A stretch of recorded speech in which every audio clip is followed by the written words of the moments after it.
അസ്സലാമു അലൈക്കും വറഹ്മത്തുള്ളാഹി വബറകാത്ത്. ബിസ്മില്ലാഹിർ റഹ്മാനിർ റഹീം. അൽഹംദുലില്ലാഹി വസ്സലാത്തു വസ്സലാമു അലാ റസൂലിൽ അമീൻ വഅലാ ആലിഹി വസഹബി അജ്മഈൻ അമ്മാ ബഅദ്. പ്രിയപ്പെട്ട പീസ് റേഡിയോ സ്നേഹക്കൂടിൻ്റെ പ്രേക്ഷകരെ, നിങ്ങളെ എല്ലാവരെയും വളരെ ബഹുമാനത്തോടു കൂടി ഈ ഒരു എപ്പിസോഡിലേക്ക് സ്വാഗതം ചെയ്യുകയാണ്. മാറിക്കൊണ്ടിരിക്കുന്ന തലമുറയുടെ പ്രശ്നങ്ങൾ, അതിനുള്ള പരിഹാരങ്ങളാണ് കഴിഞ്ഞ ഒരു എപ്പിസോഡിൽ നമ്മൾ തുടങ്ങി വെച്ചത്. അതിൻ്റെ വളരെ പ്രധാനപ്പെട്ട നമ്മൾ അറിയേണ്ട ചില പ്രശ്നങ്ങളുണ്ട്, പരിഹാരങ്ങളുണ്ട്. അതിലേക്കാണ് ഇന്ന് നമ്മൾ നിങ്ങളുടെ ശ്രദ്ധ ക്ഷണിക്കുന്നത്. ഇന്നും നമ്മോടൊപ്പം ഈ ഒരു എപ്പിസോഡിൽ പങ്കുചേരുന്നത് ബഹുമാനായ സാറാണ്. അദ്ദേഹത്തിന് നിങ്ങൾക്ക് എല്ലാവർക്കും വേണ്ടി സ്വാഗതം ചെയ്യുകയാണ്. അസ്സലാമു അലൈക്കും സർ. കഴിഞ്ഞ ഒരു എപ്പിസോഡിൽ നമ്മൾ തുടങ്ങി വെച്ചൊരു ചർച്ച, അത് എനിക്ക് തോന്നുന്നു വളരെ കുറച്ചായിട്ടുള്ളൂ. ന്യൂജൻ കുട്ടികളെക്കുറിച്ചും അതിൻ്റെ പ്രശ്നങ്ങൾ, അവർ നേരിടുന്ന പ്രയാസങ്ങൾ, അവയ്ക്കൊക്കെ പരിഹാരമാണ്. അവിടെ സ്ക്രീൻ അഡിക്ഷനെ കുറിച്ചാണ് നമ്മൾ ചർച്ച ചെയ്തിട്ടുണ്ട്. അതിൻ്റെ ഒരു പരിഹാരം നമ്മൾ നിർദ്ദേശിച്ചിട്ടുണ്ട്. അതുപോലെ തന്നെ കുട്ടികൾ നേരിടുന്നതാണ് ഫേസ് ടു ഫേസ് കമ്മ്യൂണിക്കേഷൻ്റെ ഒരു കുറവ്. അപ്പം അത് കുട്ടികൾക്ക് കിട്ടേണ്ട സോഷ്യൽ സ്കില്ലുകൾ നേടുന്നുണ്ട്. ഇനി അതിൽ ഏറ്റവും പ്രധാനപ്പെട്ട മറ്റു ചില ഭാഗങ്ങളില്ലേ നമ്മൾ ചർച്ച ചെയ്യേണ്ട? ആ ഒരു കാര്യത്തിലേക്ക് നമ്മുടെ പ്രേക്ഷകരുടെ ശ്രദ്ധ ഈ ഒരു എപ്പിസോഡ് ആ ഒരു മേഖലയിലാക്കിയാലോ? തീർച്ചയായും നമ്മൾ കഴിഞ്ഞ എപ്പിസോഡിൽ വിട്ടുപോയിട്ടുള്ള ചില കാര്യങ്ങളിലേക്ക് ശ്രദ്ധ കൊണ്ടുവരുന്നത് നന്നായിരിക്കും. അതെ. പ്രത്യേകിച്ച് ഇന്നത്തെ തലമുറയിൽപ്പെട്ട കുട്ടികൾക്ക് തങ്ങളുടെ ആരോഗ്യത്തെ സംബന്ധിച്ച്, സൗന്ദര്യത്തെ സംബന്ധിച്ച്, ശരീരത്തെക്കുറിച്ചുള്ള ആങ്സൈറ്റി വളരെ കൂടുതലാണ്. പണ്ട് നമ്മുടെ ഒന്നും ചെറുപ്പത്തിൽ കാണാത്ത ശരീരത്തെ എക്സസൈസ് ചെയ്യാനും സംരക്ഷിക്കാനും, അല്ലെങ്കിൽ അതിന് കൂടുതൽ പ്രാധാന്യം നൽകുന്ന ഒരുപാട് ക്ലബ്ബുകൾ, ജിംനാഷ്യം, ഹെൽത്ത് ക്ലബ്ബുകളൊക്കെ സാർവത്രികമായ ഒരു കാലഘട്ടത്തിലാണ് നമ്മൾ ജീവിക്കുന്നത്. ഇതിന് സോഷ്യൽ മീഡിയ അതിൻ്റെതായ ഒരു കോൺട്രിബ്യൂഷൻ നടത്തുന്നുണ്ട്. എന്നാൽ ഒരു പരിധിവരെ നിർബന്ധമായും നമ്മൾ അറിഞ്ഞിരിക്കേണ്ട കാര്യം തന്നെയാണ് നമ്മുടെ ഹെൽത്ത് എന്നുള്ളത്. അത് ഒരു തർക്കവുമില്ല. കാരണം മലയാളികളെ സംബന്ധിച്ചിടത്തോളം കുറേ കാര്യങ്ങളിൽ അവർ അശ്രദ്ധരാണ്. ഹെൽത്ത് മെയിൻറ്റെയിൻ ചെയ്യുന്ന വിഷയത്തിൽ, ആരോഗ്യം സംരക്ഷിക്കുന്ന വിഷയത്തിൽ, പോഷകാഹാരത്തിന്റെ പ്രാധാന്യം അല്ലെങ്കിൽ എക്സസൈസുകളുടെ പ്രാധാന്യം, അതൊക്കെ നമ്മൾ അറിയാതെ പോയിട്ടുണ്ട്. ഇത് ആരോഗ്യ രംഗത്ത് ഒരുപാട് പ്രശ്നങ്ങൾ നമുക്ക് ഉണ്ടാക്കിയിട്ടുണ്ട്. എന്നാൽ അൺറിയലിസ്റ്റിക് ആയിട്ടുള്ള, അതായത് യാഥാർത്ഥ്യവുമായി യാതൊരു ബന്ധവുമില്ലാത്ത ഒരുപാട് എക്സ്പെക്ടേഷൻസ് പുതിയ തലമുറയിലുണ്ട്. ഈ എക്സ്പെക്ടേഷൻസ് ഇന്ന് അവർ നേരിടുന്ന ഏറ്റവും വലിയ വെല്ലുവിളിയാണ്. അതാണ് ഈ വിഷയത്തിൽ എനിക്ക് ഒന്നാമതായി പറയാനുള്ളത്. അൺറിയലിസ്റ്റിക് എക്സ്പെക്ടേഷൻ എന്ന് പറഞ്ഞാൽ ജീവിതത്തെ സംബന്ധിച്ച്, വിവാഹത്തെ സംബന്ധിച്ച് ഇതൊക്കെ കൃത്യമായിട്ട് റിയലിസ്റ്റിക് ആയിട്ടുള്ള ഒരു ഭാവനയല്ല കുട്ടികൾക്കുള്ളത്. അൺറിയലിസ്റ്റിക് ആണ്. അതുകൊണ്ട് നിസ്സാര പ്രശ്നങ്ങൾ പോലും ഹാൻഡിൽ ചെയ്യാൻ, ഒരു ക്രൈസിസിനെ മാനേജ് ചെയ്യാൻ കുട്ടികൾക്ക് സാധിക്കാതെ പോകുന്നു. അതിനുള്ള പ്രധാനപ്പെട്ട കാരണം, റിയൽ ലൈഫ് സിറ്റുവേഷനിൽ ഓരോ കാര്യത്തിലും കുട്ടികൾക്ക് ആവശ്യമായ ഘട്ടങ്ങളിൽ, സന്ദർഭങ്ങളിൽ കൃത്യമായ ഗൈഡൻസ്, മാർഗനിർദ്ദേശങ്ങൾ രക്ഷിതാക്കൾ തന്നെ കൊടുക്കണം. അവരെ ഇൻവോൾവ് ചെയ്യണം. അത് വീടിന്റെ മാനേജ്മെന്റ് ആണെങ്കിലും, സാധനങ്ങൾ വാങ്ങുന്നതാണെങ്കിലും, മാർക്കറ്റിൽ പോകുന്നതാണെങ്കിലും, വിദ്യാഭ്യാസ പ്രക്രിയ ആണെങ്കിലും, കുട്ടികളെ ഏതെല്ലാം മേഖലയിൽ ചെറിയ രൂപത്തിൽ ഇൻവോൾവ് ചെയ്യാൻ പറ്റുമോ അവിടൊക്കെ അവരുടെ പങ്കാളിത്തം ഉറപ്പുവരുത്തുക എന്നുള്ളത് വളരെ പ്രധാനമാണ്. എന്നാൽ പൊതുവെ ഗൾഫ് ലോകത്ത് ജീവിക്കുന്ന പ്രവാസികളായിട്ടുള്ള പേരൻസ് കുട്ടികൾക്ക് നന്നായിട്ട് എല്ലാം വാങ്ങിക്കൊടുക്കുന്നു, എല്ലാം ചെയ്തു കൊടുക്കുന്നു. അതുകൊണ്ട് ഒന്നിന്റെയും ഒരു ദൗർലഭ്യം അല്ലെങ്കിൽ കുറവ് അവരനുഭവിക്കുന്നില്ല. ഇത് പിന്നെ ഒരു തരം ഇംഗ്ലീഷ് കോഴി സംസ്കാരത്തിലേക്കാണ് കുട്ടികൾ എത്തിക്കുന്നത്. ചെറിയ ഒരു സ്ട്രെസ് പോലും അവർക്ക് താങ്ങാൻ പറ്റുന്നില്ല. അതുകൊണ്ട് സ്ട്രെസ് താങ്ങണമെങ്കിൽ കോപ്പിംഗ് സ്കിൽസ് വേണം. കോപ്പിംഗ് സ്കിൽസ് ഉണ്ടാവണമെങ്കിൽ ജീവിതത്തിൽ അത് അനുഭവിക്കുക തന്നെ വേണം, അല്ലേ? നമ്മള് ഓട്ട മത്സരങ്ങളിൽ ഏർപ്പെടുന്ന ഘട്ടത്തിൽ എപ്പോഴും നമ്മൾ ഓട്ടത്തിൽ ജയിക്കണം എന്നില്ലല്ലോ. ചില സന്ദർഭത്തിൽ തോൽവി ഉണ്ടാകും. ഈ മോഡിലുള്ള ഒരു എഡ്യൂക്കേഷനാണ് യഥാർത്ഥത്തിൽ ഈ കാലഘട്ടത്തിലും അത്യന്താപേക്ഷിതമായിട്ടുള്ളത്. കുട്ടികൾക്ക് പരാജയം എന്ത് എന്ന്, തോൽവി എന്ത് എന്ന് രുചിച്ചറിയാനും, അതിനോട് സമരസപ്പെടാനും, അതിനെ സ്വീകരിക്കാനും, അതിനുള്ള ഒരു മാനസികാവസ്ഥ രൂപീകരിക്കാനും സാധിക്കുക എന്നുള്ളതാണ് വളരെ പ്രധാനം. അത് പ്രൊമോട്ട് ചെയ്യുന്ന രൂപത്തിലുള്ള ഒരു പ്ലാനാണ് പാരന്റിങ്ങിൽ രക്ഷിതാക്കൾ സ്വീകരിക്കേണ്ടത്. പ്രിയപ്പെട്ട രക്ഷിതാക്കളെ, ജീവിതം എന്നത് അഭിനയമല്ല, മറിച്ച് അനുഭവങ്ങളാണ്. ആ അനുഭവങ്ങൾ പകർന്നു കൊടുക്കാനാണ് നമ്മൾ ശ്രദ്ധിക്കേണ്ടത് എന്നാണ്.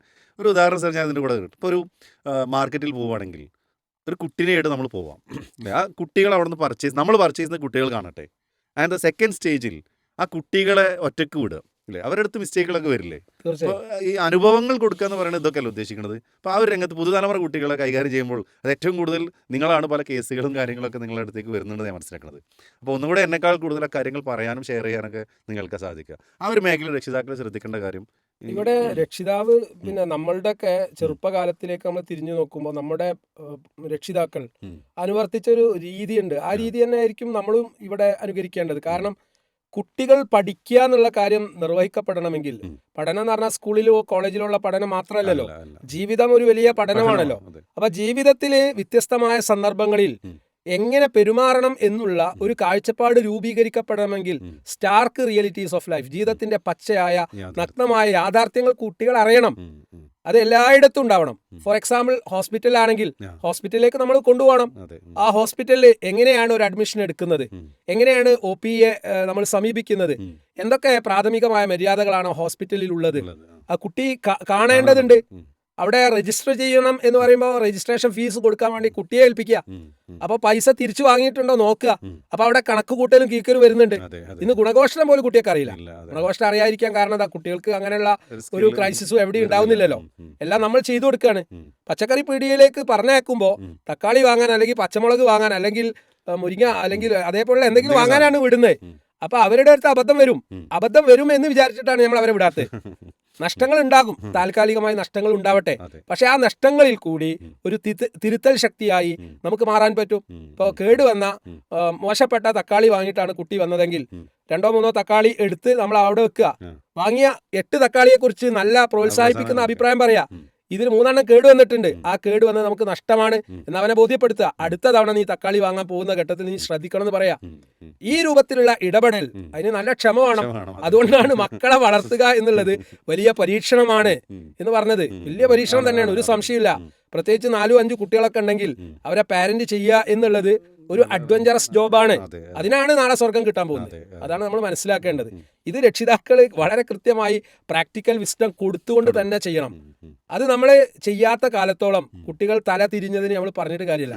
കുട്ടികൾക്ക് നമ്മൾ അവസരം കൊടുക്കുന്നില്ല. അവരുടെ എനർജി, അവരുടെ ഊർജം നല്ല ശതമാനം കെട്ടിക്കിടക്കുകയാണ് അല്ലെ.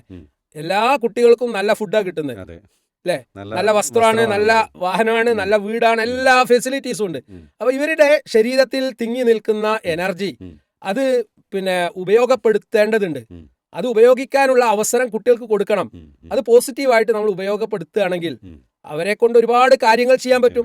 പക്ഷെ അവർക്ക് നമ്മൾ അതോടൊപ്പം ജോലി കൊടുക്കുന്നതോടൊപ്പം പ്രോത്സാഹനങ്ങൾ കൂടി കൊടുക്കണം, ഇൻസെന്റീവ്സ് കൊടുക്കണം. ഇപ്പൊ നമ്മളെ വീട്ടിലൊരു വേലക്കാരിയെ അല്ലെങ്കിൽ ഒരു വേലക്കാരനെ നമ്മൾ വിളിച്ചൊരു ജോലി ചെയ്യിപ്പിക്കുകയാണെങ്കിൽ 500, 600, 700 കൊടുക്കണം. ഇതേ ജോലി മക്കൾ ചെയ്തു തരും. അപ്പൊ അവരോട് പറയണം, ഞാൻ ഈ ജോലി വൈകുന്നേരം നീ ചെയ്ത് പൂർത്തീകരിച്ചിട്ടുണ്ടെങ്കിൽ 100 രൂപ അല്ലെങ്കിൽ 150 രൂപ തരും, എന്നാലേ നമുക്ക് ലാഭമാണ്. എന്നിട്ട് അത് അവനോട് പറയാം, നീ എന്ത് ചെയ്യണം, അവിടെ ഇൻവെസ്റ്റ് ചെയ്യണം. എന്നിട്ട് അത് നീ ശേഖരിച്ചു വെച്ച് ഇത്ര ആയി കഴിഞ്ഞാൽ നീ ഉദ്ദേശിക്കുന്ന ഒരു കാര്യം ഞാൻ നിനക്ക് വാങ്ങിത്തരും. ഈ രൂപത്തിലുള്ള മോട്ടിവേഷൻ പണ്ടൊക്കെ ഈ പൈസ സമാഹരിച്ചിട്ട് ഒരു തൊണ്ട് അതിൽ വെക്കാറുണ്ടായി. ഇപ്പൊ അതൊന്നുമില്ല അല്ലെ. വളരെ കുറച്ച് സമ്പാദ്യശീലം നമ്മൾ ഉണ്ടാക്കേണ്ടതാണ്. നമ്മൾ ചെലവഴിക്കുന്ന ശീലമാണ് പഠിപ്പിക്കുന്നത്, സമ്പാദിക്കുന്ന ശീലം നമ്മൾ പഠിപ്പിക്കുന്നേ ഇല്ല. ഇവിടെയാണ് രക്ഷിതാക്കളുടെ ഇടപെടലിന്റെ പ്രാധാന്യം. ശരിക്കും നമ്മളൊക്കെ ഇപ്പൊ ഞാനൊക്കെ ഇങ്ങനെ ആലോചിക്കുന്നു. ഇപ്പൊ ഈ ഒരു കാര്യം പറഞ്ഞപ്പോൾ എൻ്റെ ഒരു ചെറുപ്പകാലഘട്ടത്തിൽ ഇതുപോലെ മണ്ണിന്റെ ഒരു തൊണ്ടാണ്, അതിൽ നമ്മൾ പൈസകൾ നിക്ഷേപിക്കുന്നു. ശരിക്കും ഇത് ആര് തുടങ്ങിയ എന്താണെന്ന് അറിയില്ല. എന്തായിരുന്നാലും പൈസ സമ്പാദിക്കുകയും അത് നമ്മൾ അനാവശ്യ കാര്യങ്ങൾക്ക് ഉപയോഗപ്പെടുത്തുന്നില്ല, അല്ലെങ്കിൽ ആവശ്യങ്ങൾക്ക് ഉപയോഗപ്പെടുത്തും. അത്യാവശ്യങ്ങൾ വരുമ്പോൾ മാത്രമാണ് ആ ക്യാഷ് നമ്മൾ എടുക്കുന്നത്. അത് പക്ഷേ നമ്മുടെ കാര്യമാവാം അല്ലെങ്കിൽ വീട്ടിലെ കാര്യമാവാം. പക്ഷെ ഇന്ന് കുട്ടികൾ എന്ന് പറഞ്ഞു കഴിഞ്ഞാൽ അവർക്ക് ഇതുപോലെ ഒരുപാട് ക്യാഷുകൾ, നമുക്കൊക്കെ അന്ന് ചെറിയ നാണയങ്ങളാണ് കിട്ടുക, ചെറിയ ചെറിയ സംഖ്യകളാണ് അന്ന് കിട്ടുക. പക്ഷെ ഇന്ന് അങ്ങനെയല്ലല്ലോ. നമ്മുടെ കുട്ടികൾക്ക് നല്ല വലിയ സംഖ്യകൾ തന്നെ ഇതുപോലെ ഉപ്പമ്മമാരും ഉമ്മമ്മമാരും അതല്ലെങ്കിൽ റിലേറ്റീവ്സ് ഒക്കെ കൊടുക്കുന്നുണ്ട്. പക്ഷെ ആ കിട്ടുന്ന സംഖ്യ ഉടനെ ചെലവഴിക്കുന്ന ഒരു രീതി നമ്മൾ കാണാറുണ്ട് അല്ലേ. ശരിക്കും ഇത് ഇപ്പോൾ വളരെ റീസെന്റ് ആയിട്ട് നമ്മൾ ഹോട്ടലുകളിലൊക്കെ നിരീക്ഷിച്ചാൽ നമുക്ക് ബോധ്യമാവും. ഏറ്റവും കൂടുതൽ കുട്ടികൾ, പഠിക്കുന്ന കുട്ടികൾ, ക്ലാസ്മേറ്റ്സ് ഒന്നിച്ച് യൂണിഫോമിൽ വരികയാണ്. അതായത് മന്തിക്കച്ചവടമൊക്കെ വ്യാപകമായതോടുകൂടി ഓരോ റെസ്റ്റോറന്റുകളും കുട്ടികൾ ഒന്നായിട്ട് വന്നിട്ട് അവിടുന്ന് ഭക്ഷണം കഴിക്കുകയാണ്. അവരെ കയ്യിൽ പൈസ ഉണ്ട്. എവിടുന്നാണ് അവർക്ക് പൈസ കിട്ടുന്നത്?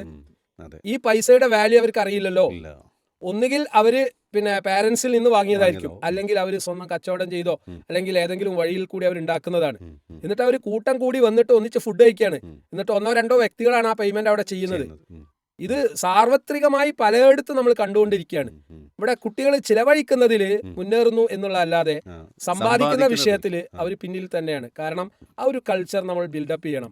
അവിടെയാണ് നിങ്ങൾ നേരത്തെ പറഞ്ഞ ഒരു നിർദ്ദേശം, രക്ഷിതാക്കൾ അതിന് വേണ്ട സൗകര്യങ്ങൾ കുട്ടികൾക്ക് ഒരുക്കി കൊടുക്കുക എന്നുള്ളതാണ് അല്ലേ, ഇങ്ങനെ സമ്പാദ്യശീലം വളർത്താൻ. അങ്ങനെ സമ്പാദ്യശീലം എന്ന് മാത്രമല്ല ഓരോ ഗുണങ്ങളും ഇതുപോലെ കുട്ടികൾ സംശീകരിക്കണം. അതുപോലെ ചാരിറ്റി വർക്കുകൾ അത് രക്ഷിതാക്കൾ തന്നെ അതായത് ഏതെങ്കിലും ഒരാൾ, പാവപ്പെട്ട ഒരാൾ നമ്മുടെ വീട്ടിലേക്ക് വരുന്ന സമയത്ത് നമ്മൾ 100 രൂപ 500 രൂപ എടുത്തു കൊടുക്കുന്നതിന് ബദല് ആ. ഈ കുട്ടികളുടെ കയ്യിൽ കുട്ടികളുടെ, കൊടുക്കുക, എന്നിട്ട് അതിന്റെ ബർക്കത്ത് അവർക്കും കിട്ടട്ടെ. ആ, അതെ. അപ്പൊ ആ രൂപത്തിൽ പാവപ്പെട്ട പിന്നെ ഒരു വ്യക്തി നമ്മുടെ വീട്ടിൽ വന്നിട്ടുണ്ടെങ്കിൽ നമ്മൾ സ്വീകരിക്കേണ്ട ശൈലി അതാണ് എന്നുള്ള വലിയ ഗൃഹപാഠാണ് കുട്ടിക്ക് നമ്മൾ അത് കൊടുക്കുന്നത്. നല്ലൊരു മെസ്സേജാണ് ആ, കിട്ടുന്നത്. അതുപോലെ തന്നെ നമ്മുടെ സ്കൂളിൽ ഉം. കുട്ടികൾ പഠിക്കുന്ന സ്കൂളിൽ പാവപ്പെട്ട കുട്ടികൾ ഉണ്ടാകും, ആ, ഭക്ഷണം കഴിക്കാത്തവരുണ്ടാവും. അതെ, അതെ. എല്ലാവരും മിഠായി വാങ്ങുന്ന സമയത്ത് 1-2 കുട്ടികൾ അവിടെ ചുമരി ചാരി ഇരിക്കുന്നുണ്ടാവും. ഉം. അവന്റെ കയ്യിൽ പൈസ ഉണ്ടാവില്ല. ആ, അപ്പൊ അങ്ങനെ പൈസ ഇല്ലാത്ത കുട്ടികളെ ഉം. ഭക്ഷണം കഴിപ്പിക്കാൻ ഉം. ഈ ഉപ്പ അവന് പൈസ കൊടുക്കുന്നു. എന്നിട്ട് മോനെ നീ ഈ കാര്യം ചെയ്യണം കേട്ടോ. ഇങ്ങനെയുള്ള പോസിറ്റീവ് ഇൻസെന്റീവ്സ് ഒരു രക്ഷിതാവ് കൊടുക്കുകയാണെങ്കിൽ കുട്ടി നന്മയുടെ വാഹകനായി മാറും എന്നുള്ളതിൽ ഒരു സംശയമില്ല. ഇതൊക്കെ നമ്മൾ സക്രിയമാവേണ്ടതുണ്ട്, ഇടപെടേണ്ടതുണ്ട്. ഇത് നമ്മൾ അതിനെ സംബന്ധിച്ച് കൂടുതൽ ആലോചിക്കുമ്പോൾ മാത്രമേ ഇങ്ങനെയുള്ള പ്ലാനിംഗ് ഒക്കെ നടക്കുള്ളൂ.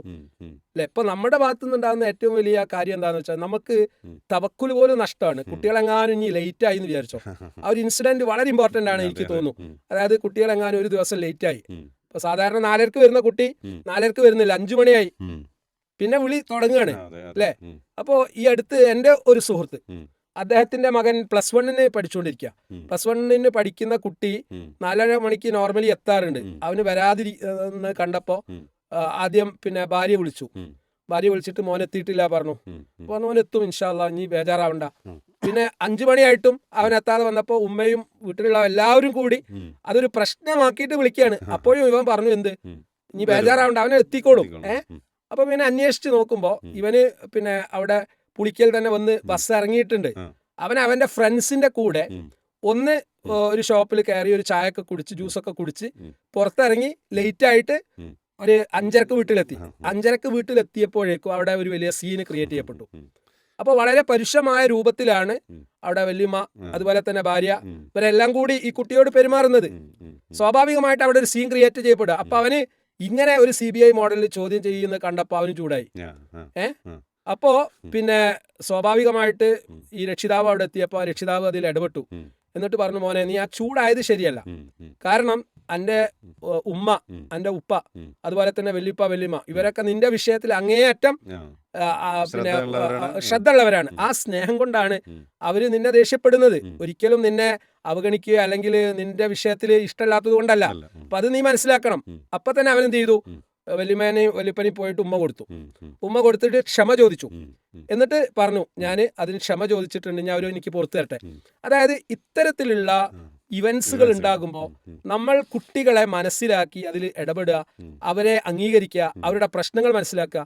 കാരണം ആ കുട്ടി വളർന്നുകൊണ്ടിരിക്കുമ്പോൾ അവന്റെ ഫ്രണ്ട്സിന്റെ കൂടെ ഒരു ചായക്ക് പോവുക, ഒരു കൂൾ ഡ്രിങ്ക്സ് കുടിക്കുക, അതൊക്കെ സ്വാഭാവികമാണ്. ഇത്തരം കാര്യങ്ങളെ പർവ്വതീകരിച്ചുകൊണ്ട് ഒരു വലിയ പ്രശ്നമാക്കിയിട്ട് അവതരിപ്പിച്ച് അവര് ഒരു ഐസൊലേഷൻ മോഡിലേക്ക് പോകുന്നത് നമ്മൾ തടയേണ്ടതുണ്ട്. ഒറ്റപ്പെട്ട അവസ്ഥ പിന്നെ ഉണ്ടാകും. കാരണം സൊസൈറ്റിയിലാവുമ്പോൾ ഫ്രണ്ട്സ് വിളിക്കുമ്പോൾ ഒന്ന് പോകേണ്ടി വരും. എന്നാൽ അവരുടെ ഫ്രണ്ട്ഷിപ്പ് മോശപ്പെട്ട രൂപത്തിൽ മാറുന്നുണ്ടോ എന്ന് മോണിറ്റർ ചെയ്യേണ്ട ബാധിച്ച ഉത്തരവാദിത്തം രക്ഷിതാക്കൾക്കുണ്ട്. അതാണ് രക്ഷിതാവ് ശ്രദ്ധിക്കേണ്ടത്. അപ്പൊ ഈ കുട്ടി ആരോടൊക്കെയാണ് കൂട്ടുകൂടുന്നത്, പ്രത്യേകിച്ച് മോശപ്പെട്ട ഗ്യാങ്ങുകൾ ഈ പ്രായത്തിൽ കൗമാരത്തിൽ പ്രത്യേകിച്ച് 11-12 ക്ലാസ്സിലൊക്കെ പഠിക്കുന്ന കുട്ടികൾ, അവരെ ദുരുപയോഗപ്പെടുത്താനുള്ള ടീമുകൾ ഇന്ന് വളരെ ആസൂത്രിതമായി വർക്ക് ചെയ്യുന്നുണ്ട്. പ്രത്യേകിച്ച് ഹോമോസെക്സ്വൽസ് ഒക്കെ ആ രൂപത്തിലുള്ള കുട്ടികളെ ട്രാപ്പ് ചെയ്യും. അതൊക്കെ നമ്മൾ കൃത്യമായി അന്വേഷിക്കുക തന്നെ വേണം. അപ്പോൾ അത് നിങ്ങൾ പറഞ്ഞത് ശരിയാണ്. രക്ഷാകർതൃത്വത്തിൽ രക്ഷിതാക്കൾ ശ്രദ്ധിക്കേണ്ട ഒരു കാര്യമാണ്, ഒരു മേഖലയാണ്. അതുപോലെ തന്നെ കുട്ടികളും ഇപ്പോൾ ഒരു 8ാം ക്ലാസ് മുതൽ അല്ലെങ്കിൽ ഇപ്പോൾ നമ്മൾ 2010 ശേഷം ജനിച്ചവരെന്ന് പറഞ്ഞാൽ ഇപ്പോൾ 14 വയസ്സുള്ള കുട്ടികൾ, 8, 9 അല്ലെങ്കിൽ 10ാം ക്ലാസ്സിലൊക്കെ എത്തിയ കുട്ടികളാണ്. അപ്പോൾ അവരെയാണല്ലോ ഞാൻ ഒരുപാട് വർഷങ്ങളായിട്ട് കൈകാര്യം ചെയ്തുകൊണ്ടിരിക്കുന്നത്. ഈ കുട്ടികളുടെ മാറ്റം വളരെ പെട്ടെന്ന് തന്നെ നമുക്ക് മനസ്സിലാക്കാൻ പറ്റുന്നുണ്ട്. ഓരോ വർഷം കഴിയുന്തോറും ഈ വരുന്ന കുട്ടികളിൽ ഒരുപാട് മാറ്റങ്ങളുണ്ട്. ഇപ്പോൾ ഒരു ചെറിയ ഇൻസൾട്ട് അവർക്ക് വരികയാണെങ്കിൽ, ആരെങ്കിലും ഒരു ചെറിയ നിസ്സാരമായ ഒരു കളിയാക്കൽ വരികയാണെങ്കിൽ അതുപോലും താങ്ങാനുള്ള ഒരു കഴിവ് പലപ്പോഴും കുട്ടികൾക്ക് ഉണ്ടാവാറില്ല. അപ്പോൾ നമ്മൾക്കൊക്കെ എത്ര ആളുകൾ നമ്മളെ കളിയാക്കിയിട്ടുണ്ട്. കൂട്ടുകാരാവാം, കുടുംബത്തിൽപ്പെട്ട ഏതെങ്കിലും ആൾക്കാർ, അവരൊക്കെ നമ്മൾ ഒരുപാട് കളിയാക്കുകയും ആ സാഹചര്യത്തിൽ നമ്മൾ ചിലപ്പോൾ ഒരു പക്ഷേ ആ രൂപത്തിലും. പക്ഷേ കുട്ടികൾക്ക് ഇപ്പോഴുള്ള കുട്ടികൾ അങ്ങനെയല്ല. പലപ്പോഴും അവർക്കൊരു ചെറിയ ഇൻസൾട്ടേഷൻ വരുമ്പോഴേക്കും അവരാകെ തകർന്ന് ഇനി ഞാൻ ഒരിക്കലും അങ്ങോട്ട് പോകില്ല, പിന്നീട് അതൊരു ശബ്ദമായി, പിന്നെ ആ ഒരു ഒക്കേഷനോ അല്ലെങ്കിൽ അങ്ങനെയുള്ളൊരു സാഹചര്യം വരുമ്പോൾ അതിൽ നിന്നും പാടെ മാറി നിൽക്കുന്ന കാഴ്ചകൾ കാണാറുണ്ട് പലപ്പോഴും. അവിടെ ഈ കുട്ടികൾക്ക്, ന്യൂജൻ കുട്ടികളാണോ അല്ലെങ്കിൽ രക്ഷിതാക്കളാണോ ഇതിൻ്റെ ഒരു ഉത്തരവാദികൾ? And what is the solution we can give to them? അതായത് കുട്ടികൾക്ക് ഇത്തരത്തിലുള്ള ഇൻസൾട്ടുകൾ താങ്ങാൻ പറ്റുന്നില്ല എന്ന് പറഞ്ഞാൽ തീർത്തും സുരക്ഷിതമായ ഒരു കംഫർട്ട് സോണിലാണ് കുട്ടികൾ വളരുന്നത്. അല്ലെ? എല്ലാവർക്കും പൊതുവെ ഇഷ്ടം എന്താണ്? കംഫർട്ട് സോണിൽ ഇരിക്കുന്നതാണ്. അല്ലെ? ഇപ്പോൾ അവിടെ ഇരിക്കുന്ന നിങ്ങളോടൊന്ന് അവിടുന്ന് എണീക്കാൻ പറഞ്ഞിട്ടുണ്ടെങ്കിൽ നിങ്ങൾ അത് ഇഷ്ടപ്പെടില്ല. കുട്ടികളും അങ്ങനെ തന്നെയാണ്. അപ്പോൾ കുട്ടികളുടെ കംഫർട്ട് സോണിൽ നിന്ന് ഇടയ്ക്ക് അവരെ മാറ്റി നിർത്തുക, അവർക്ക് ചില മാറ്റങ്ങൾ ഉണ്ടാക്കി കൊടുക്കുക. ഉം. അപ്പോൾ അസ്വസ്ഥതകൾ ഉണ്ടാവട്ടെ, അതെ ഒരു ഡിസ്കംഫേർട്ട് ഉണ്ടാവുമ്പോൾ ഗ്രോത്ത് ഉണ്ടാവുള്ളൂ. അതെ growth is the result of discomfort. അല്ലേ? ഉം. എല്ലാം വിചാരിക്കുന്നത് പോലെ തന്നെ കിട്ടുകയാണെങ്കിൽ ഉം. നമുക്ക് വളർച്ച ഉണ്ടാവില്ലല്ലോ. ഉണ്ടാവില്ല. ഗ്രോത്ത് എന്ന് പറയുന്നത്, ഗെയിൻ എന്ന് പറയുന്നത് ഉം. വേദനയുടെ റിസൾട്ടാണ്. ഒരുപാട് വേദന സഹിച്ചതിന്റെ റിസൾട്ടാണ് No gain without a pain without എന്നുള്ള പെയിൻ. ഒരു- അപ്പോൾ നമ്മൾ ആ ഒരു ശീലം മക്കളെ വളർത്തിക്കൊണ്ടുവരിക എന്നുള്ളതല്ലേ പരിഹാരം. അതെ അതെ ഇത് ഈ ഒരു അവസ്ഥ അവർക്കുണ്ടെന്നുള്ളത് ശരിയാണ്. കാരണം ഉം. സൊസൈറ്റിയിൽ നല്ല ഒരു ശതമാനം പാരന്റ്സും ഉം. ഈ പാരന്റിങ്ങിനെ കുറിച്ച് വേണ്ടത്ര ഉത്ബുദ്ധത അവർക്കുണ്ടോ? ഉം. അത് നിങ്ങളൊന്ന് പറ. വളരെ കുറവാണ്. നമ്മൾ അത് ശാസ്ത്രീയമായി പഠിക്കുന്നുണ്ടോ? ഉം. വിവാഹ ജീവിതത്തിലേക്ക് പ്രവേശിക്കുന്ന ആളുകൾക്ക് ഉം. വൈവാഹിക ജീവിതത്തെ സംബന്ധിച്ച് കാഴ്ചപ്പാടില്ല. ഉം. വളരെ- അവർക്കുണ്ടാവുന്ന കുട്ടി ഉം. എന്തായിത്തീരണം അവർ പ്ലാൻ ചെയ്യണ്ടേ?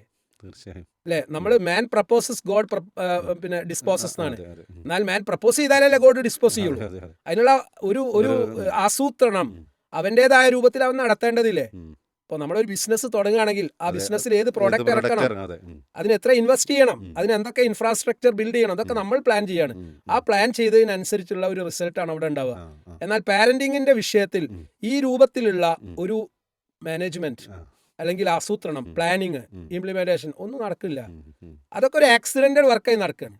ഒരു നിമിഷത്തിന് ആ. ആ ഒരു സാഹചര്യത്തിൽ ഇങ്ങനെ നടക്കേണ്ട ചില കാര്യങ്ങൾ അതിൽ എനിക്ക് പ്രത്യേകിച്ച് റോളൊന്നും ഇല്ല എന്നുള്ള അത് ഒരു- മാത്രമല്ല, പലപ്പോഴും പാരന്റ്സ് ഒരു മീറ്റിംഗ് കൂടി ഇടയ്ക്ക് ഒരു ഉം. ഇവാലുവേഷൻ, ഫീഡ്ബാക്ക് എടുക്കാൻ തയ്യാറാവുക എന്നുള്ളത് ഇമ്പോർട്ടന്റ് അല്ലേ? ഇപ്പൊ നേരത്തെ പറഞ്ഞ രക്ഷിതാവിനെ സംബന്ധിച്ചിടത്തോളം ഉം. ഒരു പ്രശ്നം, ഒരു പ്രതിസന്ധി രൂപം കൊണ്ടപ്പോൾ ഉടനെ തന്നെ അദ്ദേഹം കുടുംബ മീറ്റിംഗ് വിളിച്ചു. ആ, ആ. വെല്ലിപ്പ, ഉം. വെല്ലിമ്മ, ഉം. അതായത് അദ്ദേഹത്തിന്റെ ഉമ്മയും ഉപ്പയുണ്ട്, ആ, ആ. ഭാര്യയുണ്ട്, മറ്റു മക്കളുണ്ട്. ഉം. അവർ ആ കുടുംബ യോഗത്തില് ഉം. വിഷയങ്ങൾ സ്വകാര്യമായ രൂപത്തിൽ ചർച്ച ചെയ്തു, പരിഹാരം കണ്ടെത്തി, ഉം. എന്നിട്ട് അതിനുള്ള ഇൻസെന്റീവ് കൊടുത്തു. അതോടുകൂടി ആ പ്രശ്നം അവിടെ സെറ്റിൽ ചെയ്തു. ആ, ആ. എന്നാൽ നമ്മുടെയൊക്കെ കുടുംബങ്ങളിൽ സംഭവിക്കുന്നത് ഇതുപോലെയുള്ള ഒരുപാട് ഇഷ്യൂസ്, ഉം. 5, 8, 10 പ്രശ്നങ്ങൾ ഉണ്ടാകും. അത് പരിഹരിക്കപ്പെടാതെ അടുത്ത മാസത്തേക്ക് പോവാണ്. ഉം. അടുത്ത മാസമാകുമ്പോൾ 20 പ്രശ്നങ്ങൾ ഉണ്ടാവുകയാണ്. അതെ. ഉം. ഇങ്ങനെ പരിഹരിക്കപ്പെടാത്ത ഒരുപാട് പ്രശ്നങ്ങളുടെ ഒരു സമ്മേളനമായിട്ട് കുടുംബങ്ങളും കുടുംബം മാറുകയാണ്. സ്വാഭാവികമായി ഒളിച്ചോട്ടുണ്ടാവും. ഉം. ഉം. കുട്ടിക്ക് അവരുടെ മാനസികമായിട്ടുള്ള ഇത്തരം ഉം. ഡിപ്രസിങ് ആയിട്ടുള്ള കാര്യങ്ങൾ പറയാൻ ഉം. ഒരു ഇടം തേടി കുട്ടി പോവല്ലോ. കാരണം ഓപ്പണിംഗ് ഇല്ല, കമ്മ്യൂണിക്കേഷൻ ഇല്ല. ഉം. ഫേസ് ടു ഫേസ് കമ്മ്യൂണിക്കേഷന്റെ Communication. റെലവൻസ് അവിടെ വരുന്നത്. ആ, ആ. നമ്മുടെ മുഖാമുഖ കഴിഞ്ഞ episode സംസാരം just എന്നുള്ളത് തീരെ നടക്കുന്നില്ല. ആ, ഉം. പലപ്പോഴും കൗൺസിലിംഗ് ടേബിളിൽ എത്തുന്ന സമയത്താണ് ഉം. Face to face communication. Yes. ഞാൻ തന്നെ പലപ്പോഴും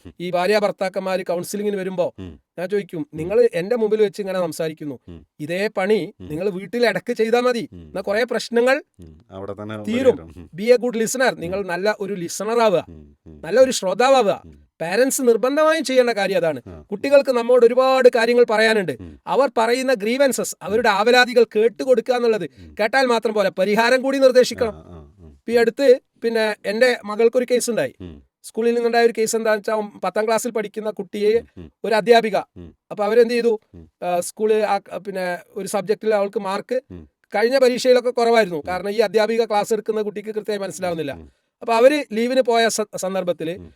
ഗസ്റ്റ് അധ്യാപികയായിട്ട് വേറൊരാൾ വന്നു. അവർ വളരെ മനോഹരമായിട്ട് ഈ കുട്ടിയെ പാഠം പഠിപ്പിച്ചു. ഉം. അപ്പോൾ ഈ തവണ നടന്ന ഓണപരീക്ഷയിൽ ഉം. കുട്ടിക്ക് ഉം. ഏകദേശം നല്ല നല്ല മാർക്ക് മാർക്ക് കിട്ടി. ഉം. എ ഗ്രേഡ് ഉള്ള മാർക്ക് കിട്ടി. ഉം. അവൾ ഒരിക്കലും പ്രതീക്ഷിക്കാത്ത മാർക്കാണ് അവൾക്ക് കിട്ടിയത്. ഉം. സ്വാഭാവികമായിട്ട് പേപ്പർ കൊടുക്കുന്ന സമയത്ത് ഉം. പേപ്പർ മറ്റു കുട്ടികൾക്ക് ഡിസ്ട്രിബ്യൂട്ട് ചെയ്യുമ്പോൾ ഈ അധ്യാപിക ഉം. ഇൻസൾട്ടിംഗ് ആയിട്ട് മോളോട് ഉം. ചില വാക്കുകൾ പറഞ്ഞു. ഉം. അത് അവളെ വല്ലാതെ ഫീൽ ചെയ്തു. ആ, ആ, ഉം. മനസ്സിലായോ? അതെ. അപ്പൊ ഈ വിഷയം വീട്ടിൽ വന്ന് ഉം. മാതാപിതാക്കളായ ഞങ്ങളോട് കുട്ടി കമ്മ്യൂണിക്കേറ്റ് ചെയ്തു വളരെ സങ്കടത്തോടു കൂടി. ബിക്കോസ് ഷീ ആ, ഗോട്ട് അതെ. ഇൻസൾട്ടഡ്. Yes. അപ്പൊ അതിൽ ഞാൻ ഇടപെട്ടു. ഉം. ഉം. ഞാൻ കൃത്യമായി ഇടപെട്ടു. ഉം. ആ ഇടപെടൽ നടത്തിയപ്പോൾ മോൾക്ക് വലിയ സന്തോഷം ഉണ്ടായി. ആ. കാരണം കുട്ടികൾ ഉം. ഒരു പ്രശ്നവുമായി നമ്മുടെ മുമ്പിൽ വരുമ്പോൾ ഉം. അത് അഡ്രസ് ചെയ്യേണ്ട ഒന്നാമത്തെ വ്യക്തി ഉമ്മയും ഉപ്പയുമാണ്. അതെ. അത് നമ്മൾ അഡ്രസ് ചെയ്യാതെ അവരെ ബിലിറ്റിൽ ചെയ്താൽ, അവരെ ഇൻസൾട്ട് ചെയ്താൽ, ഉം. എനിക്കത് കിട്ടേണ്ടതാണ്, നീ അങ്ങനെ ചെയ്തിട്ടല്ലേ? ഉം. കാരണം അവരുടെ അവലാതികളും ആകുലതകളും പങ്കുവെക്കാനുള്ളത് മാതാപിതാക്കളാണ്. അതെ. ഉം. നമ്മളത് കേട്ടുകൊടുത്തിട്ടില്ലെങ്കിൽ, പരിഹാരം നിർദ്ദേശിച്ചിട്ടില്ലെങ്കിൽ, ഉം. അവർക്ക് സപ്പോർട്ടീവായി നമ്മൾ സംസാരിച്ചിട്ടില്ലെങ്കിൽ, സ്വാഭാവികമായിട്ടും ഉം. ആരാണ് ഈ കുട്ടിയെ ഈ പ്രായത്തിൽ സപ്പോർട്ട് ചെയ്യുന്നത്, അവിടേക്ക് കുട്ടി ചായുന്നുള്ളതിൽ ഒരു സംശയമില്ല. ഉം. ഇതാണ് പല എഫയേഴ്സും ജനിക്കാനുള്ള പ്രഥമമായ പ്രഥമമായ കാരണമായി മാറുന്നത്. ഉം. കാരണം ഉം. പ്രായം ഈ പ്രായത്തിലെത്തുമ്പോൾ, കൗമാരത്തിലെത്തുമ്പോൾ പൊട്ടിത്തെറിപ്പ് കൂടും. അതെ, അതെ, അതെ. കാറ്റും കോളും നിറഞ്ഞ ഉം. നമ്മൾ പറഞ്ഞ കാര്യങ്ങൾ അനുസരിക്കാത്ത അനുസരിക്കാത്ത പ്രായം തന്നെയാണ്. ആ, ഉം. സ്വാഭാവികമായിട്ട് നമ്മൾ പ്രതീക്ഷിക്കുന്ന പലതും പൂവണിയപ്പെടാതിരിക്കുമ്പോൾ ഉം. രക്ഷിതാക്കളും കുട്ടികളും തമ്മിൽ ഒരു റിബല്ലിയസ് മൂഡിലാണ് ജീവിക്കുക. ഉം. ഉം. ഇവിടെയാണ് ഇത്തരം പ്രണയങ്ങൾ ജനിക്കുന്നത്. ഉം. ഉം. ഇപ്പൊ ന്യൂജൻ കുട്ടികളെ കൈകാര്യം ചെയ്യാൻ ഏറ്റവും എളുപ്പമായ മാർഗം രക്ഷിതാക്കൾ അതിനെക്കുറിച്ച് പഠിക്കുകയും മനസ്സിലാക്കുകയും ചെയ്യുക എന്നുള്ളത്. രക്ഷാകർതൃത്വത്തിൽ നമ്മളൊക്കെ പറയാറുള്ളത്, നമ്മൾ പഠിക്കണം, നമ്മുടെ കുട്ടികളെ പഠിക്കണം, അവർ വളർന്നു വരുന്ന സാഹചര്യങ്ങളെക്കുറിച്ച് പഠിക്കണം. നമ്മുടെ ഓരോ മക്കളുടെ കഴിവിനെ കുറിച്ച് നമ്മൾ പഠിക്കണം. അവർക്ക് കൊടുക്കേണ്ട അപ്രീസിയേഷൻ കൊടുക്കാൻ നമുക്ക് കഴിയണം. പ്രശ്നങ്ങളുമായി ആവലാതികളുമായി നമ്മളെ അടുത്തേക്ക് വരുമ്പോൾ അതിനുള്ള പരിഹാരങ്ങൾ നിർദ്ദേശിച്ച് അവരെ കൂടെ കൂട്ടാനും നമുക്ക് സാധിക്കണമെന്നാണ്. അപ്പോൾ അത് ചെയ്യാൻ നമ്മുടെ ഒരു ഭാഗം ചെയ്യുമ്പോൾ സ്വാഭാവികമായിട്ടും ആ കുട്ടികൾ നല്ല രംഗത്ത് നല്ല മേഖലയിലൂടെ ഉയരങ്ങളിലേക്ക് എത്തുമെന്നുള്ളതാണ്. പ്രശ്നങ്ങൾക്ക് പരിഹാരം നിർദ്ദേശിച്ച് ആ പരിഹാരം അവർക്ക് അംഗീകരിക്കാനും ഉൾക്കൊള്ളാനും പറ്റുന്ന പരിഹാരങ്ങൾ കൂടി അവൻ ശ്രദ്ധിക്കുക എന്നുള്ളതാണ്. ഇനി ഇതുപോലെ തന്നെ വേറെയും ഒരുപാട് ഇഷ്യൂകളുണ്ട്. ഇപ്പോൾ എനിക്ക് ചോദിക്കുന്നത് എത്രത്തോളം ഉചിതമാണെന്ന് അറിയില്ല. കുട്ടികൾ വലിയ പ്രതീക്ഷയിലാണ്. പക്ഷെ ആ പ്രതീക്ഷകൾ പലപ്പോഴും യാഥാർത്ഥ്യങ്ങളുമായി യാതൊരു ബന്ധവും ഇല്ലാത്ത രൂപത്തിലാണ്. കുട്ടികൾ എന്ന് മാത്രം പറയാൻ പറ്റില്ല, ചില സന്ദർഭങ്ങളിൽ രക്ഷിതാക്കളും അതുപോലെ തോന്നാറുണ്ട്. അഥവാ ഒരു കുട്ടി, ആ കുട്ടിയുടെ കഴിവ് ഒരു അധ്യാപകൻ എന്നുള്ള നിലക്ക് നമുക്കറിയാം. പക്ഷേ ആ രക്ഷിതാവ് ആ കുട്ടിയുടെ മുന്നിൽ വെച്ചോ അല്ലെങ്കിൽ അല്ലാതെയോ നമ്മൾ പറയണത് എൻ്റെ കുട്ടി ഇന്ന മേഖലയിലേക്ക് എത്തണം, അവർ അങ്ങനെയാണ് ഇങ്ങനെയാണ്. പക്ഷേ ഈ കുട്ടിക്ക് ഒരു പക്ഷേ അത് സാധിക്കണമെന്നില്ല. അപ്പോൾ രണ്ട് കൂട്ടരും, രക്ഷിതാക്കളാണെങ്കിൽ മക്കളെക്കുറിച്ച്, മക്കളാണെങ്കിൽ അവരെക്കുറിച്ച് ഒരുപാട് യാഥാർത്ഥ്യങ്ങളുമായി പൊരുത്തപ്പെടാത്ത ഡ്രീംസുകൾ അല്ലെങ്കിൽ അൺറിയലിസ്റ്റിക് എന്താ പറയുക എക്സ്പെക്ടേഷൻ എന്നൊക്കെ നമുക്ക് പറയാൻ പറ്റുന്ന രൂപത്തിലാണ്. അതിനെക്കുറിച്ച് സാറിന് എന്താണ് എന്തെങ്കിലും എക്സ്പീരിയൻസുകൾ ആ മേഖലയിൽ ഉണ്ടോ? തീർച്ചയായിട്ടും ഉണ്ട്. അത് പറയാതിരിക്കാൻ വയ്യ. ഇന്നലെ തന്നെ ഞാൻ ഒരു ആർട്ടിക്കിള് വായിച്ചതിൽ ഒരു വലിയ ഒരു അനുഭവം ഉണ്ട്. അതായത് ഇപ്പോൾ നമ്മുടെ ഇടയിൽ ഒരു വലിയ ട്രെൻഡ് രൂപം കൊണ്ടിട്ടുണ്ട്. വിദ്യാഭ്യാസത്തിന് വേണ്ടി ഫോറിൻ കൺട്രീസിലേക്ക്, എസ്പെഷ്യലി UK, കാനഡ പോലെയുള്ള രാജ്യങ്ങളിലേക്കൊക്കെ കുട്ടികൾ വലിയ ക്യാപിറ്റേഷൻ നൽകിയിട്ട് അതിനുള്ള ഒരുപാട് ഏജൻസികളുണ്ട്. അപ്പൊ ഈ കുട്ടികള് പോകുന്നത് ഓക്സ്ഫോർഡിലേക്കും കാംബ്രിഡ്ജിലേക്കും ഒക്കെയാണ്.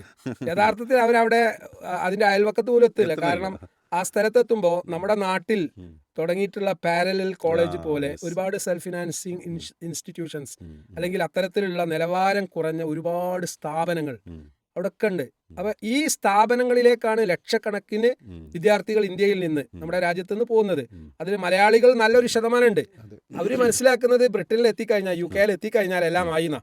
എന്നാൽ അവിടെ നിന്ന് എന്ത് കിട്ടുന്നു എന്നുള്ളത് അവര് മനസ്സിലാക്കുന്നില്ല. ഇനി ഈ പ്രായത്തിൽ 18-20 പ്രായത്തിൽ കുട്ടികളോട് ഇത്തരം കാര്യങ്ങൾ കൃത്യമായി നമ്മൾ സംവദിച്ചാൽ പോലും അവരത് സ്വീകരിക്കൂല. കാരണം അവര് വളരെ അഡ്വാൻസ്ഡ് തിങ്കേഴ്സ് ആണെന്ന് അവർ വിചാരിക്കുന്നത്. ഈ അനുഭവ സമ്പത്തുള്ള 50, 40, 35 വയസ്സുള്ള ഒരാളെ അംഗീകരിച്ചു കൊടുക്കാൻ ഈ പ്രായത്തിലുള്ള കുട്ടികൾ തയ്യാറില്ല. അപ്പൊ പിന്നെ അവരവിടെ അനുഭവം സ്വയം ജീവിതത്തിൽ ഉണ്ടാവുമ്പോൾ പാഠം പഠിക്കും എന്നല്ലാതെ എന്താണ് പറയേണ്ടതുള്ളത്? അല്ലെ, ഇവിടെ രക്ഷിതാക്കൾക്ക് ബാധ്യത ഉണ്ട്. എന്നാൽ രക്ഷിതാക്കൾ തന്നെയാണ് വലിയ സംഖ്യ ക്യാപിറ്റേഷൻ നൽകിയിട്ട് ഈ സ്ഥാപനത്തിൽ ചേർക്കുന്നത്. പലപ്പോഴും അവരുടെ കയ്യിൽ പൈസ ഉണ്ടാവില്ല. പൈസ ഇല്ലാത്ത ആള് ലോൺ എടുത്തിട്ടാണ്, വിദ്യാഭ്യാസ ലോണുകൾ എടുക്കുകയാണ്. എന്നിട്ട് ആ വിദ്യാഭ്യാസം പൂർത്തീകരിച്ചിട്ട് ഈ ലോണ് തിരിച്ചടക്കും എന്നുള്ളതാണ് അവന്റെ പ്രോമിസ്. എന്നാൽ പലപ്പോഴും ഇത്തരം കുട്ടികളെ ഒരാഴ്ചയിൽ 2 ദിവസം ഒരു പഠനത്തിനെത്തുന്നുണ്ട്. ബാക്കി ദിവസങ്ങൾ അവരവിടെ ജോലി ചെയ്യാണ്. പല കുട്ടികൾക്കും കൃത്യ ജോലി പോലും ഇല്ല. ഇതിന്റെ ഫ്രസ്ട്രേഷൻ അവർ എത്ര വലുത് ആയിരിക്കും അവർ അനുഭവിക്കുന്നത്. കാരണം വലിയ പ്രതീക്ഷയോടുകൂടി ഇന്ത്യയിൽ നിന്ന് ഇത്തരത്തിലുള്ള കൺട്രീസിലേക്ക് അവർ ചേക്കേറി. എന്നിട്ട് അവർക്ക് വേണ്ടത്ര വിദ്യാഭ്യാസം കിട്ടുന്നില്ല, അവർക്കുള്ള ലൈവ്ലിഹുഡ് പോലും മര്യാദ കിട്ടുന്നില്ല. അപ്പൊ അവർ ഫ്രസ്ട്രേറ്റഡ് ആവുമല്ലോ. ഇതൊന്ന് സാർവത്രികമായി നടന്നുകൊണ്ടിരിക്കുന്ന കാര്യമാണ്. ഇവിടെ ശരിയായ റൂട്ടിൽ കുട്ടികളെ ഗൈഡൻസ് കൊടുക്കുക എന്നുള്ള ഭാരിച്ച ഉത്തരവാദിത്തം അനുഭവങ്ങൾ കൊണ്ട് രക്ഷിതാക്കൾ തേടേണ്ട ഒരു കാര്യമാണ്. അതാണ് ഈ സന്ദർഭത്തിൽ. ഈ ഒരു കാര്യം പറഞ്ഞപ്പോൾ എനിക്ക് ഇവിടെ മുമ്പ് നമ്മൾ ഓൺലൈനിലൂടെ ഒരു കൗൺസിലിംഗ് സംഭവം നടത്തിയിട്ടുണ്ടായിരുന്നു. വളരെ പ്രശസ്തനായ കരിയർ മേഖലയിലുള്ള സക്കറിയ സാറാണ്, കാലിക്കറ്റ് യൂണിവേഴ്സിറ്റിയിലെ സക്കറിയ സാറായിരുന്നു അന്ന് കൂടെ ഉണ്ടായിരുന്നത്. അപ്പോൾ സക്കറിയ സാറിനോട് ഞാൻ ഈ ഒരു ചോദ്യം ചോദിച്ചത്, സാർ ഇപ്പോൾ ഉള്ള ഒരു ട്രെൻഡ് എന്ന് പറയുന്നത് കുട്ടികൾ കാനഡയിലേക്ക് പോവുക, UK പോവുക എന്നുള്ളതൊക്കെയാണല്ലോ. അപ്പോൾ സാറ് വളരെ ചിരിച്ചുകൊണ്ട് പറയാം, നിങ്ങൾ ചോദിച്ചത് കാനഡയിലേക്ക്, UK ഇപ്പോഴത്തെ ട്രെൻഡ് അതൊന്നുമല്ല. ബംഗ്ലാദേശിലേക്കും ശ്രീലങ്കയിലേക്ക് പോലും നമ്മുടെ കുട്ടികൾ ഇവിടെ നിന്ന് പോകുന്നുണ്ട്. അവിടെ പോയിട്ട് എന്ത് എന്നതിന് ഉത്തരം പലപ്പോഴും കുട്ടികൾക്കില്ല. അവർക്ക് എങ്ങനെയെങ്കിലും ഈ രാജ്യത്ത് നിന്ന് രക്ഷപ്പെട്ടു പോകണം. അപ്പോൾ നമ്മൾ പറഞ്ഞു വന്നത് യാഥാർത്ഥ്യവുമായി ഒട്ടും ബന്ധമില്ലാത്ത ചില ഓവർ എക്സ്പെക്ടേഷൻ എന്നാണോ ഇതിന് പറയേണ്ടി വരും. എക്സ്പെക്ടേഷൻ എന്ന് പറയാൻ പറ്റില്ല, ഓവർ എക്സ്പെക്ടേഷൻ ഈ പുതുതലമുറ കുട്ടികൾക്കുണ്ട്. അത് എങ്ങനെ വന്നു, അത് കുറച്ചു കൊണ്ടുവരാൻ അല്ലെങ്കിൽ പരിഹരിക്കേണ്ടത് ഇതൊക്കെ ഇതൊരു പ്രശ്നമായി ഇഷ്യൂ ആയി നിന്നാൽ പോരല്ല, അതിന്റെ സൊല്യൂഷൻ കൂടി വേണ്ടേ? സാമൂഹ്യ മാധ്യമങ്ങള് ഇപ്പോ ഒരുപാട് മോട്ടിവേഷൻ സ്പീക്കേഴ്സ്, അതുപോലെ തന്നെ വളരെ ഓണ്ടർപ്രണർഷിപ്പ് ഏറ്റെടുത്ത അല്ലെങ്കിൽ സംരംഭകരായ ഒരുപാട് ആളുകളുണ്ട്. തീർച്ചയായും അവര് കോടിക്കണക്കിന് രൂപയുടെ ആസ്തി സമ്പാദിച്ചിട്ടുണ്ട്, ഹലാലായ മാർഗത്തിൽ തന്നെ ചെയ്തവരുണ്ട്. അപ്പൊ അത് സ്വാഭാവികമായിട്ടും നമ്മുടെ കുട്ടികൾക്ക് ഒരു മോട്ടിവേഷൻ തന്നെയാണ്.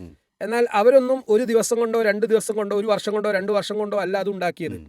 മണി ഏണിംഗ് ബിസിനസ്, ഒരു സംരംഭം അവർ തുടങ്ങിയിട്ടുണ്ടെങ്കിൽ ഗ്രാജ്വലിയാണ്, ഘട്ടം ഘട്ടമായിട്ടാണ് അവരവിടെ എത്തിയിട്ടുള്ളത്. എന്നാൽ നമ്മുടെ കുട്ടികള് ഷോർട്ട് കട്ടാണ് അന്വേഷിക്കുന്നത്.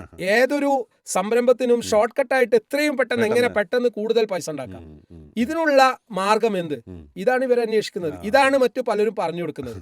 ഇത്തരം ട്രാപ്പിൽ കുട്ടികൾ അകപ്പെടുമ്പോൾ ആ ട്രാപ്പിന്റെ ആസ്വാദനത്തിൽ, അതൊരു തരം ആസ്വാദനമാണ്. കാരണം അവർക്ക് ഒരുപാട് ത്രില്ലിംഗ് സ്റ്റോറീസ് ഇവർ പറഞ്ഞു കൊടുക്കും.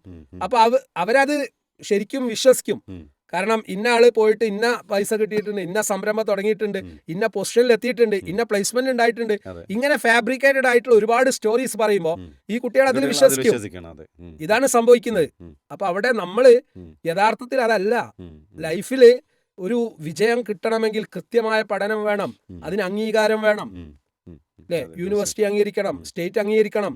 ഇങ്ങനെ ഒരു അംഗീകാരം ഇല്ലാത്ത സ്ഥാപനത്തിലാണ് വലിയ ക്യാപിറ്റേഷൻ നൽകി കുട്ടികൾ പോകുന്നത്. അവർക്ക് പെട്ടെന്ന് പണം ഉണ്ടാക്കുക എന്നുള്ളതാണ് അവരുടെ ടാർഗറ്റ്. അതിൽ സമൂഹത്തിന് വലിയ പങ്കുണ്ട്. കാരണം ഓൻ എത്ര കൊല്ലമായി പഠിക്കുന്നു, ഓൻ എവിടെങ്കിലും എത്തിയോ? അപ്പൊ പെട്ടെന്ന് പണം ഉണ്ടാക്കി നാട്ടിൽ പ്രത്യക്ഷപ്പെടുന്ന ആളുകൾ അത് ഹലാലാണോ ഹറാമാണോ എന്ന് പോലും പരിശോധിക്കാതെ മെന്റൽ സപ്പോർട്ട് കൊടുക്കുന്ന ഒരുപാട് സഹോദരങ്ങളുണ്ട്. ഇതൊരു വലിയ ദുരന്തമാണ്. ഒരിക്കലും ഇപ്പോൾ ഒരു ക്ലർക്കായിട്ട് ജോയിൻ ചെയ്ത ഒരു വ്യക്തി, അല്ലെങ്കിൽ പ്യൂണായി PSC കിട്ടിയിട്ടുള്ള ഒരു വ്യക്തി, അയാൾക്കൊരു സോഷ്യൽ സ്റ്റാറ്റസ് ഉണ്ട്. എന്നാൽ നാട്ടില് ലക്ഷക്കണക്കിന് രൂപ ആസ്തിയുള്ള ഒരു വ്യക്തിയുണ്ട്, അയാൾക്ക് പ്രാഥമിക വിദ്യാഭ്യാസം പോലുമില്ല. അയാളും ഇയാളും ഒരിക്കലും ഈക്വൽ അല്ലല്ലോ. അപ്പൊ നമ്മൾ പണം വെച്ചുകൊണ്ട് ഇതിനെ തുല്യപ്പെടുത്തുകയാണ്. എന്നാൽ ഈ പ്യൂണായി അല്ലെങ്കിൽ ക്ലർക്കായിട്ട് സർക്കാർ സർവീസിൽ എത്തിപ്പെട്ട ഒരു വ്യക്തിക്ക് സമൂഹത്തിൽ ഗുണപരമായിട്ട് ഒരുപാട് കാര്യങ്ങൾ ചെയ്തു കൊടുക്കാൻ പറ്റും. എന്നാൽ ഈ പണക്കാരനായിട്ടുള്ള ആള് ആ രൂപത്തിലല്ലല്ലോ കാര്യങ്ങൾ ചെയ്യുന്നത്.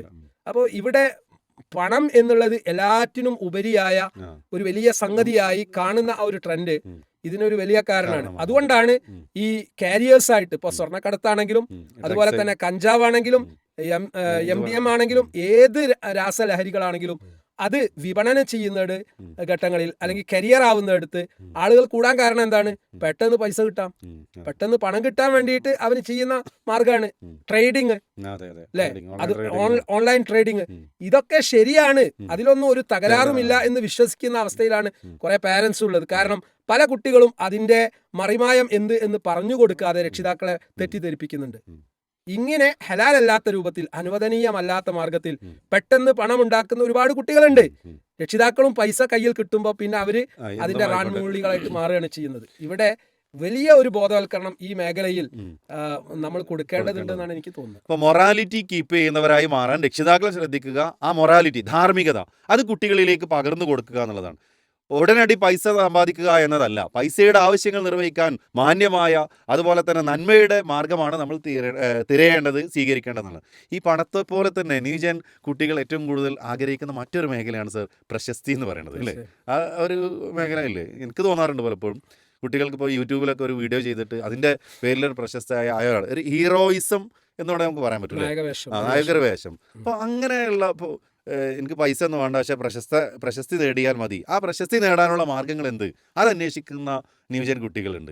അതും ഒരു പ്രശ്നമാണ് എന്നാണ് തോന്നുന്നത്. അതിനൊരു പരിഹാരവും അതുപോലെ അല്ലെങ്കിൽ രക്ഷിതാക്കളെ ശ്രദ്ധിക്കേണ്ട കാര്യം നമ്മൾ മനസ്സിലാക്കേണ്ടത്, ആത്യന്തികമായി നമ്മുടെ ജീവിതത്തിന്റെ ലക്ഷ്യം എന്ത് എന്ന് അറിയാതെ പോകുന്നതല്ലേ ഇതിനുള്ള പ്രധാനപ്പെട്ട കാരണം. ഒരു യൂട്യൂബറായി അല്ലെങ്കിൽ ഒരു വ്ളോഗറായി എന്നിട്ട് അയാള് താൽക്കാലികമായി നേടുന്ന പ്രശസ്തി അല്ലെങ്കിൽ വ്യൂവേഴ്സ് അല്ലെങ്കിൽ ലൈക്സ്, ഇത് മാത്രം ലാക്കാക്കിക്കൊണ്ട് സദാചാരത്തെ അല്ലെങ്കിൽ നമ്മുടെ ധാർമ്മികതയെ പാടെ അവഗണിച്ചുകൊണ്ട്, അല്ലെ, ഇന്ന് മുസ്ലിം പെൺകുട്ടികൾ അല്ലെങ്കിൽ മുസ്ലിം ഗൃഹനായികമാർ, അല്ലെ, ഒരിക്കലും സ്വകാര്യ ജീവിതത്തിൽ ഒരു വീട്ടിൽ നടക്കുന്ന കാര്യങ്ങൾ വിളമ്പാൻ പാടില്ല. എന്നാൽ അതിൽ പോലും മത്സരിക്കുന്നത് മുസ്ലിം സ്ത്രീകളാണ്, പറയാതെ വയ്യ. കാരണം അത്തരം വിഷയങ്ങളിൽ അമുസ്ലിം സ്ത്രീകൾ വളരെ മാന്യമായിട്ടാണ്, പക്വമായിട്ടാണ് ഡീൽ ചെയ്യുന്നത്. എന്നാൽ മുസ്ലിം നാമധാരികളായിട്ടുള്ള സ്ത്രീകൾ അവരുടെ ബെഡ്റൂമിൽ കിടക്കുന്ന കാര്യങ്ങൾ പോലും പബ്ലിക്കിന് അവരുടെ ചാനലിൽ കൂടി വ്യൂവേഴ്സിന് ഉണ്ടാക്കാൻ വേണ്ടിയിട്ട് വിൽപ്പന നടത്തുന്നു എന്നുള്ളത് ഏറ്റവും അധമമായിട്ടുള്ള ഒരു ഏർപ്പാടാണ്. അതാണ് ഇന്ന് നടന്നുകൊണ്ടിരിക്കുന്നത്. കാരണം എന്ത് ശരി, എന്ത് തെറ്റ്, എന്ത് നീതി, എന്ത് അനീതി എന്ന് കൃത്യമായി വിവേചിക്കപ്പെടണമെങ്കിൽ അതിന്റെ അടിസ്ഥാന പാഠങ്ങൾ, ധാർമ്മിക ശിക്ഷണം, ധാർമ്മിക പാഠങ്ങൾ കുട്ടികൾക്ക് മൊഴിമാറ്റം ചെയ്യപ്പെടേണ്ടത് മതപരമായ ക്ലാസ്സുകളിൽ കൂടി തന്നെയാണ്.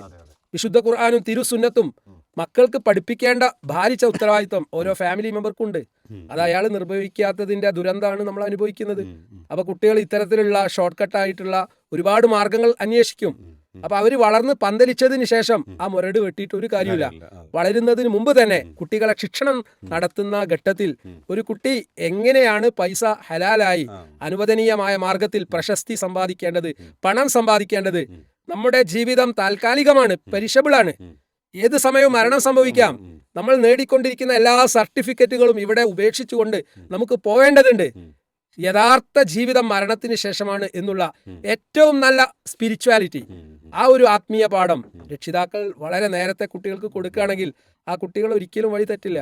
അതിന് ഏത് യൂറോപ്യൻ കൺട്രീസിലേക്ക് കുട്ടികൾ ഈ ഒരു അടിത്തറയിൽ പോവുകയാണെങ്കിലും അവിടെ ആ ഒരു മതനിഷ്ഠ ജീവിതത്തിൽ പുലർത്തും എന്നുള്ളതിൽ ഒരു സംശയമില്ല. ഇനി എങ്ങാനും കൗമാരത്തിന്റെ ആദ്യ ഘട്ടങ്ങളിൽ ചില ഡൈഗ്രഷൻസ്, തെറ്റുകൾ, പോരായ്മകൾ വന്നാൽ പോലും അവർക്ക് ദിഷണ വരുന്ന അല്ലെങ്കിൽ പക്വത വരുന്ന ആ ഒരു ഘട്ടത്തിൽ അവർ മാറി ചിന്തിക്കും. നല്ല സ്വഭാവത്തിന് ഉടമകളായിട്ട് അവർ വരും എന്നാണ് അനുഭവങ്ങൾ തെളിയിക്കുന്നത്. ഇനി ഇതോടൊപ്പം തന്നെ ഇപ്പോൾ പലപ്പോഴും ഈ ഒരു ന്യൂജൻ കുട്ടികളെ പല പ്രശ്നങ്ങളിലും ഇടപെടുന്ന സമയത്ത് എനിക്ക് ഫീൽ ചെയ്ത കാര്യം, ഇപ്പോൾ ക്ലാസ് റൂമിലൊക്കെ 10-40 കുട്ടികൾ അല്ലെങ്കിൽ 35 കുട്ടികൾക്കിടയിൽ ചില കുട്ടികൾ ഒറ്റപ്പെട്ട് നിൽക്കുന്നവരോ അല്ലെങ്കിൽ കൂടുതൽ എന്താ പറയുക പൊട്ടിത്തെറിക്കുന്നവരോ അല്ലെങ്കിൽ എന്തെങ്കിലുമൊക്കെ ഒരു സംതിങ് സാധാരണ നോർമലി ഇല്ലാത്ത കുട്ടികളിൽ കാണുന്ന ചില ഇഷ്യൂസൊക്കെ കുട്ടികൾ ശ്രദ്ധിക്കപ്പെടാറുണ്ട്. അങ്ങനെയുള്ള കുട്ടികളെ പേഴ്സണലി വിളിച്ച് കാര്യങ്ങൾ അന്വേഷിക്കുമ്പോൾ സിംഗിൾ പാരൻറ്റിങ്ങിൻ്റെ ചില പ്രശ്നങ്ങൾ കാണാറുണ്ട്. അഥവാ ഒന്നുകിൽ ഡൈവോഴ്സാണ്, അതല്ലെങ്കിൽ ഹസ്ബൻഡ് മരിച്ചതാണ്, അല്ലെങ്കിൽ എന്താ പറയുക ഉപ്പനെ ഒഴിവാക്കി പോയതാണ്. ഇങ്ങനെയുള്ള പല കേസുകളുണ്ട്.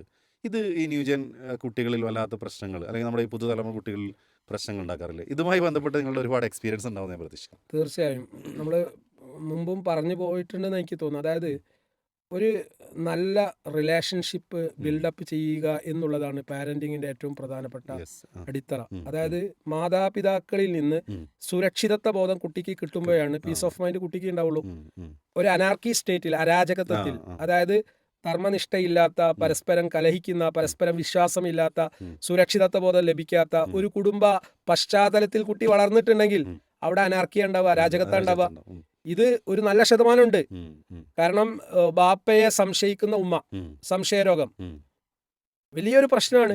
ഈ അടുത്ത് ഞാൻ ഡീൽ ചെയ്ത ഒരു കേസിൽ പ്രായം ചെന്ന ഉമ്മ, ഒരുപാട് പ്രായമായിട്ടുണ്ട്, എന്നാൽ ഈ ഉപ്പക്ക് അതിനേക്കാളും ഒട്ട് പ്രായമായിട്ടുണ്ട്. ഈ പ്രായം ചെന്ന ഉപ്പയെയാണ് ഈ ഉമ്മ സംശയിക്കുന്നത്.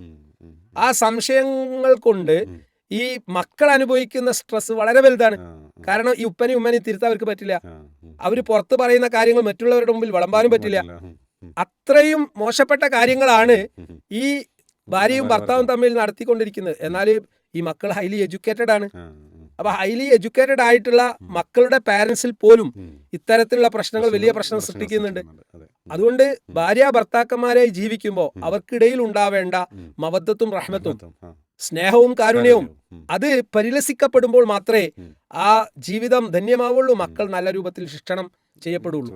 അത് തന്നെയാണ് അതിന്റെ ബേസ്. ഇപ്പോൾ ഇന്നത്തെ ഒരു എപ്പിസോഡ് നമ്മളിവിടെ വൈൻഡപ്പ് ചെയ്യുകയാണ്. വൈൻഡപ്പ് ചെയ്യുമ്പോൾ നമുക്ക് പറയാനുള്ളത് ധാർമ്മികതയിലൂന്നിയ ജീവിതം നയിച്ച് മുന്നോട്ട് പോവുക. അതാണ് എല്ലാ പ്രശ്നങ്ങൾക്കുള്ള പരിഹാരം. അത് മുതിർന്നവരായാലും ശരി, കുട്ടികളായാലും ശരി. കുട്ടികളിൽ ആ ഗുണം വളർത്തേണ്ടത് രക്ഷിതാക്കളാണ്, നമ്മളാണ്. അഥവാ നല്ല വഴികളിലൂടെ വഴി നടത്തുമ്പോൾ മാത്രമേ ആ വഴിയിൽ കൂടെ മുന്നിൽ നിന്ന് നയിക്കാൻ നമുക്ക് സാധിച്ചെങ്കിൽ മാത്രമേ നമ്മുടെ മക്കളും നമ്മുടെ പിന്നിൽ ആ വഴിയിലൂടെ മുന്നോട്ട് വരികയുള്ളൂ. അവരുടെ അടുത്ത് മിസ്റ്റേക്കുകൾ വരും, തെറ്റുകൾ ഉണ്ടാവും. ആ തെറ്റുകൾ തിരുത്തി മുന്നോട്ട് കൊണ്ടുപോകാൻ ഒരു രക്ഷിതാവിന് സാധിക്കണമെന്നാണ്. അപ്പോൾ ധാർമ്മികതയിലൂന്നിയ ജീവിതം മാത്രമേ പരിഹാരമുള്ളൂ എന്നതാണ് ഏതൊരു പ്രശ്നത്തിനും പരിഹാരമായി നമുക്ക് നിർദ്ദേശിക്കാനുള്ളത്. അതിൻ്റെ കൂടെ ആധുനികമായി നമ്മൾ പഠിക്കേണ്ട ചില കാര്യങ്ങൾ, ആ കാര്യങ്ങൾ കൂടി ചേർത്ത് വെച്ച് കഴിഞ്ഞാൽ ഇൻഷാ അല്ലാഹ് അത് ഏറ്റവും സുന്ദരമായ ഒരവസ്ഥയായിരിക്കും, ഒരു സുന്ദരമായ നിമിഷമായിരിക്കും നമുക്കുണ്ടാവുക. ആ രൂപത്തിൽ ഏറ്റവും നല്ല കുടുംബമായി നമ്മുടെ കുടുംബങ്ങൾ മുന്നോട്ട് പോകാനുള്ള തൗഫീഖ് അല്ലാഹു നൽകട്ടെ എന്ന് പ്രാർത്ഥിക്കുകയാണ്. ഇന്നത്തെ ഈ ഒരു എപ്പിസോഡിലും പങ്കെടുത്ത് നമുക്ക് വേണ്ട നല്ല മാർഗ്ഗനിർദ്ദേശങ്ങൾ നൽകിയ സാറിനുള്ള നന്ദി അറിയിക്കുന്നു. അതോടൊപ്പം തന്നെ പ്രാർത്ഥനയോടുകൂടി പീസ് റേഡിയോയുടെ കൂടെ നിങ്ങൾ എപ്പോഴും ഉണ്ടാവണമെന്ന് ആവശ്യപ്പെട്ടുകൊണ്ട് അവസാനിപ്പിക്കുകയാണ്. വാഹിർ ദഅ്വാനാ അൽഹംദുലില്ലാഹി റബ്ബിൽ ആലമീൻ. അസ്സലാമു അലൈക്കും വറഹ്മത്തുള്ളാഹി.